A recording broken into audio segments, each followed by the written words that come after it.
আমরা অষ্টম শ্রেণী গণিতের বা অষ্টম অধ্যায় নিয়ে আলোচনা করব ইনশাআল্লাহ। প্রথমেই আমরা দেখি একটি সুনির্দিষ্ট ত্রিভুজ আঁকতে 3টি পরিমাপের প্রয়োজন। তারপর আমরা এখানে দেখি 4টি রেখাংশ দ্বারা আবদ্ধ চিত্র একটি চতুর্ভুজ। এদিকে পাশে এখানে আমরা দেখতে পাচ্ছি এ বি সি ডি একটি চতুর্ভুজ। চতুর্ভুজে অনেক প্রকার ভেদ আছে, এখানে আমরা পরবর্তীতে দেখতে পাবো ইনশাআল্লাহ। এবার দেখব সন্নিহিত বাহু কাকে বলে। কারণ আমাদের উপপাদ্য করার ক্ষেত্রে এটা অনেক গুরুত্বপূর্ণ। একটি শীর্ষবিন্দুতে যে দুটি বাহু মিলিত হয় এরা সন্নিহিত বাহু। শীর্ষবিন্দু মানে দুটি বাহু যেখানে মিলিত হয় ওইটা হলো শীর্ষবিন্দু। যেমন A B C, A B একটা বাহু আর বি সি একটা বাহু, এই বি বিন্দুতে মিলিত হয়েছে, তাহলে সন্নিহিত বাহু হচ্ছে A B R B C. আশা করি আমরা সবাই বুঝতে পারছি।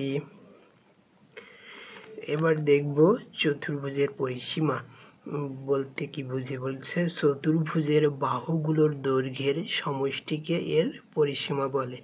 যেমন A B plus BC plus CD plus DA, এই সমষ্টি মানে যোগ, এই 4টি বাহু যোগ করাকে তার পরিসীমা বলে। চতুর্ভুজকে অনেক সময় এই যে 4 কোণা এই প্রতীক দ্বারা নির্দেশ করা হয়। এটা আমরা দেখব চতুর্ভুজের প্রকারভেদ। প্রথমেই দেখি সামান্তরিক। যে চতুর্ভুজের বিপরীত বাহুগুলো পরস্পর সমান্তরাল। বিপরীত বাহু তো আমরা বুঝি, এই যে এ ডি বাহু আর বি সি বাহু, এটা বিপরীত। বিপরীত বাহু কি হবে? সমান্তরাল, মানে মাঝের দূরত্ব সমান।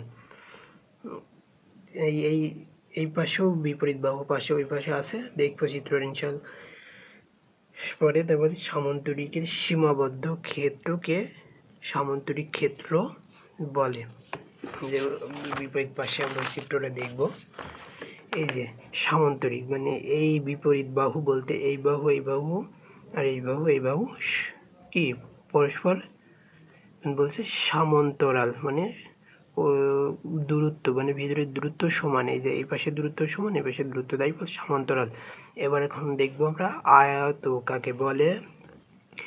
যে সামান্তরিকের একটি কোণ সমকোণ তাই আয়ত।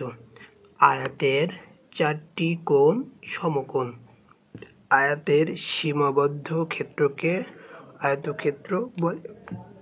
যেমন আয়ত আমরা যদি অন্যভাবে বলতে যাই, যে চতুর্ভুজের বিপরীত বাহুগুলো সমান এবং প্রত্যেকটা কোণই সমকোণ, মানে 90 ডিগ্রি। 90 ডিগ্রি কোণকে সমকোণ বলে। যেমন এটা একটা কোণ, এটা 90 ডিগ্রি, এটা 90 ডিগ্রি, এটা 90 ডিগ্রি, এটা 90 ডিগ্রি, তাহলে সেটা আয়ত। বা এখানে দেখেছে যে সামান্তরিকের একটি কোণ সমকোণ তাই আয়ত। আয়তের 4টি কোণ সমকোণ। আয়তের সীমাবদ্ধ ক্ষেত্রকে আয়তক্ষেত্র বলে। তো আমরা সামান্তরিক দেখলাম, আয়ত দেখলাম। এবার দেখবো আমরা রম্বস। রম্বস এমন একটি সামান্তরিক যার সন্নিহিত বাহুগুলোর দৈর্ঘ্য সমান। কারণ প্রত্যেকটা বাহু সমানই দেওয়া, অর্থাৎ বলেছে কেন, অর্থাৎ রম্বসের বিপরীত বাহুগুলো সমান্তরাল এবং 4টি বাহু সমান। রম্বসের সীমাবদ্ধ ক্ষেত্রকে রম্বস ক্ষেত্র বলে। রম্বসের বিপরীত বাহু, এই যে রম্বসের প্রত্যেকটা বাহুই সমান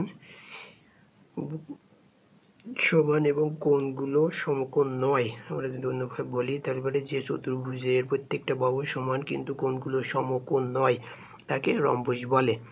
আমরা বর্গ দেখব। আমরা সাধারণভাবে জানি যে চতুর্ভুজের প্রত্যেকটা বাহু সমান এবং কোণগুলো সমকোণ তাকে বর্গ বলে। আর বইটা এখানে যেভাবে লেখা আছে বলি, বর্গ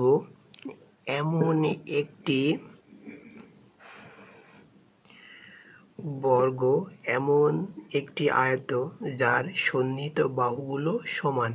অর্থাৎ বর্গ এমন একটি সামান্তরিক যার প্রত্যেকটি কোণ সমকোণ এবং বাহুগুলো সমান। বর্গের সীমাবদ্ধ ক্ষেত্রকে বর্গক্ষেত্র বলে। এবার আমরা দেখব ট্র্যাপিজিয়াম।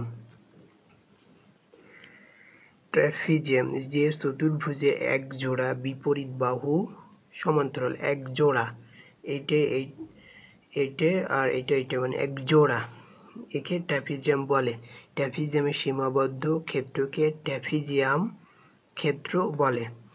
এখন আমরা দেখব, অনেক সময় এই সংজ্ঞাগুলো আমাদের পরীক্ষায় উপপাদ্য যদি শুধু হয় এই অধ্যায় থেকে প্রশ্ন হয়, তাহলে ক নম্বরে আসতে পারে যে ঘুড়ি কাকে বলে বা ঘুড়ির সংজ্ঞা দাও বা ট্র্যাপিজিয়াম কাকে বলে। এই জন্য এই সংজ্ঞাগুলো আমাদের জানা খুবই জরুরি।